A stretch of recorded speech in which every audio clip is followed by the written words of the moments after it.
sih, kalau aku malah dua-duanya sih Kak. Jadi sebelum dihukum mati, untuk semua asetnya dimiskinkan. Pertama dimiskinkan dulu, terus dirampas asetnya, habis itu kalau bisa langsung dihukum mati sih Kak. Kalau menurut saya sih dirampas hasilnya sih sudah cukup sih Kak. Karena kalau mereka dihukum mati, mereka kan pasti akan dilindungi dengan HAM. Dan sudah banyak juga koruptor yang sudah dipenjara dan sudah dimiskinkan gitu ya Kak. Sebenarnya kalau gue pribadi pengennya dihukum mati aja. Karena kalau misalkan dimiskinkan, bisa aja banyak banget harta-harta dia di luar negeri yang udah diumpetin dan gak ketahuan asal-usulnya. Bisa aja jadinya nggak ikut disita gitu sama pemerintah. Menurut saya koruptor itu tidak perlu ada hukum mati karena kita sendiri kan udah punya HAM ya, yang dimana itu melindungi warga negaranya. Jadi cukup untuk melakukan perampasan aset seluruhnya.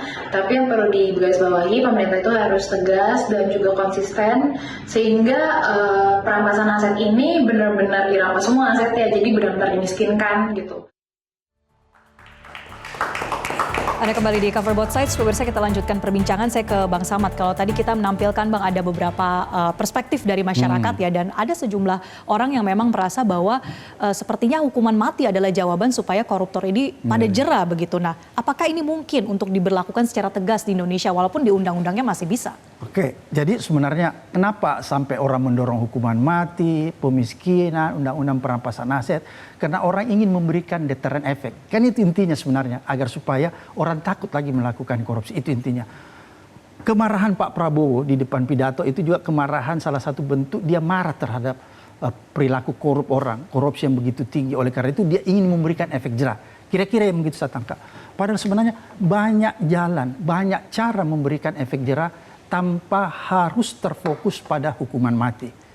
Contohnya misalnya saya, percumalah kita boro-boro mengangkat hukuman mati, kita jadikan kampanye itu hukuman mati, pemiskinan, walaupun itu penting menurut saya, tapi nggak usahlah ini terus-terus yang dibesar-besarkan. Padahal sebenarnya ada hal yang menurut saya sangat mudah dilakukan pemerintah dan memberikan efek jerah sebenarnya. Karena selama ini kenapa koruptor di Indonesia itu menurut saya tidak pernah merasakan efek jerah ya, sehingga korupsi itu akan berlangsung terus karena begini, prakteknya terlalu banyak kemudahan, terlalu banyak privilege yang diberikan bagi narapidana koruptor. Salah satu contoh misalnya adanya aturan-aturan tentang remisi. Oke. Bayangkan kalau misalnya dia di setiap tahun mendapat remisi 6 bulan sampai 8 bulan, walaupun dia misalnya dijatuhi hukuman 20 tahun, mungkin dia cuma menjalani masa hukuman itu 2 tahun.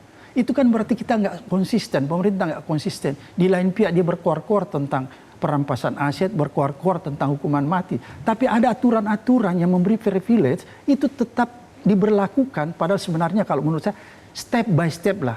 Agar supaya kita lihat, oh ini ada political will. Artinya apa? Kalau Anda mau menuju ke hukuman mati, perampasan aset, oke aja. Tapi kita dahului dulu, perlahan-lahan, ada step. Misalnya, kita membatasi pemberian remisi. Bukan berarti enggak, tapi harus betul-betul diseleksi. Ini kan remisi diobral. Diobral bagi para koruptor, dan koruptor itu sangat menikmati aturan itu tentang remisi. Makanya enggak pernah ada deterrent efek. Bayangkan kalau dia divonis 20 tahun, dia cuma menjalani 2 tahun, itu tidak menimbulkan deterrent efek. Itu yang pertama. Privilege kedua, ada persoalan yang mendasar di criminal justice system kita. Apa itu persoalan mendasar?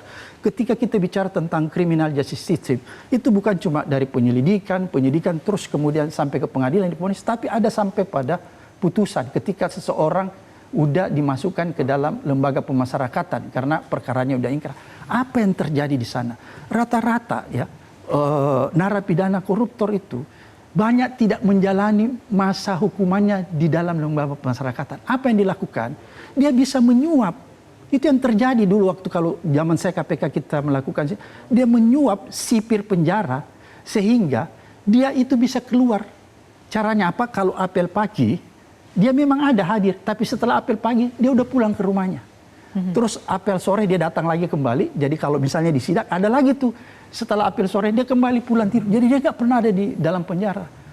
Praktek-praktek ini semua tidak pernah memberikan deterrent efek. Oleh karena itu menurut saya kalau kita konsisten ingin memberikan efek jerah, hal-hal yang kecil-kecil ini dulu kita benahi. Baru kita melangkah perampasan aset, baru kita melangkah hukuman mati.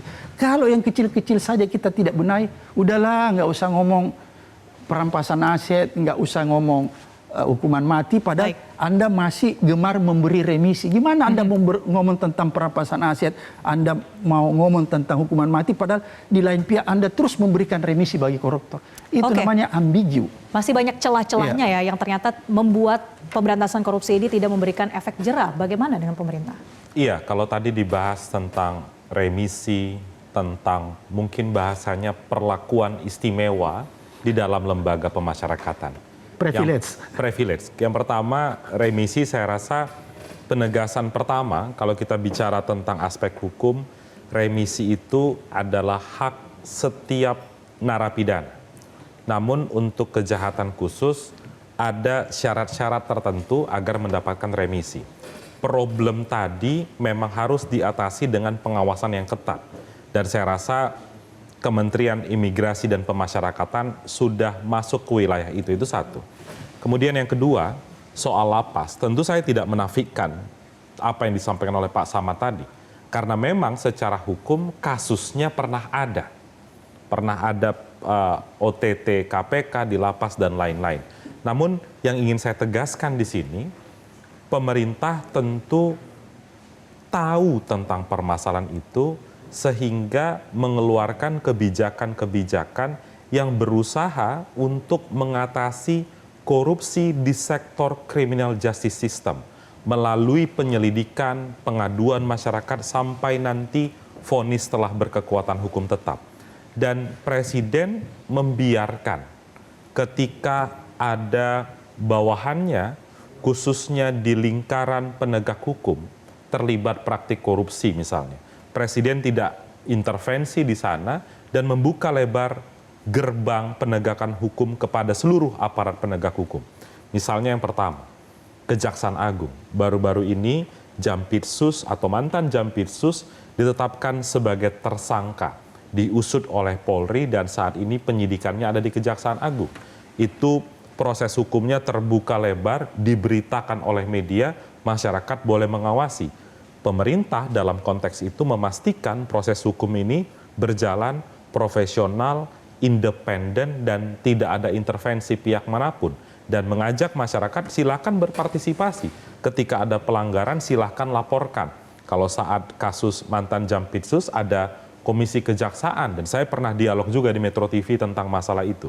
Kemudian yang kedua misalnya, dalam konteks kepolisian, Presiden membentuk tim reformasi Polri. Polri pun membentuk tim demikian. Artinya niat untuk berbenah itu sudah ada dan sudah disiapkan perangkatnya oleh Presiden. Mari kita lihat bagaimana nanti implementasi dari rekomendasi tim reformasi Polri tersebut. Selain itu, Mbak Marcel, saya ingin jelaskan singkat beberapa kebijakan Presiden yang sifatnya preventif soal pemberantasan korupsi. Pada 20 Mei yang lalu, Presiden datang ke DPR dan menyampaikan pidatonya tentang pembentukan PT Danantara Sumber Daya Indonesia. Apa kaitan dengan diskusi kita hari ini? Karena berdasarkan data yang disampaikan oleh Presiden, selama ini proses ekspor barang-barang tertentu, komoditas tertentu ke luar negeri, ada kebocoran dari tahun 91 sampai 2024, angkanya 15.000 triliun rupiah. Presiden membentuk PT DSI untuk memastikan agar harga-harga yang keluar ke luar negeri itu sama, agar tidak terjadi transfer pricing dan kejahatan-kejahatan ekspor lain. Itu pertama. Kemudian yang kedua, dan juga sempat ramai didiskusikan oleh masyarakat saat pidato 14 Agustus kemarin, pemerintah melakukan reformasi besar-besaran di badan usaha milik negara. Dari data yang saya bawa, ada sekitar 290 BUMN yang ditutup. Dan kemudian pada akhir Desember nanti target pemerintah BUMN kita hanya berjumlah maksimal 300. Berapa angka penghematan kita, Mbak Marcel, berdasarkan penutupan 290 BUMN tersebut, hemat 50 triliun rupiah. Oke. Jadi tentu Presiden membuat kebijakan agar ada efisiensi, sehingga efisiensi ini bisa digunakan untuk memaksimalkan program-program pendidikan, kesehatan, dan lain-lain. Yang mau saya sampaikan adalah ada integrasi dari penghematan keuangan negara agar tidak terjadi kebocoran yang berujung pada kebutuhan-kebutuhan esensial masyarakat. Demikian, Mbak Marsha. Baik, di tengah pro dan kontra ini, pemirsa, kita akan melihat apakah kalau kemudian RUU perampasan aset ini memang jadi disahkan, bagaimana implementasinya? Apakah ini akan sesuai dengan tujuannya untuk efektif memberikan efek jera? Kita akan bahas lengkapnya sesaat lagi, tetaplah di Cover Both Sides.